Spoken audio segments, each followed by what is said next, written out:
Hey guys, today I'm going to be talking about my favorite airsoft grenade, the Thunder Bee. This is the Thunder Bee itself. There are 3 reasons that I love this grenade. 1, they are extremely cheap. It's $20 for a core. The shells are not very expensive, and it runs off of 12 gram CO2s, which when you buy in bulk are also very cheap. Point 2, they are extremely easy to use. The reloading process takes seconds. And to use it in-game, you just pull the pin and throw it. And 3, they work incredibly. They put out a lot of sound, and if you use certain shells, a lot of BBs as well.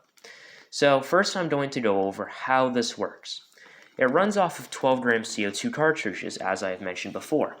You simply slide these into here, take your cap, and screw it on.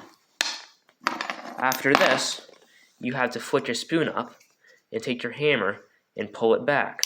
When it is back to this point, you hold it while putting your spoon back through.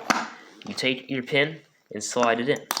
At the end of this process, it should look like this. So your hammer is back, your spoon is down, and your pin is in. Your CO2 is also in. At this point, you are going to put your shell on. Right here I have 3 shells. There are multiple different styles. The first here is the Mark II pineapple grenade type. I really like these because they're very realistic. Here, we've got a dumbbell design. This was originally designed so that if you threw it in a room, it would stop instead of rolling around. These aren't my favorite because they're significantly larger, but they do look pretty cool. Then, my personal favorite, the Thunder Devil shell.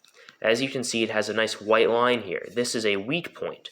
You can actually fill these ones with BBs, and when they go off, they will spray 100 to 200 rounds everywhere.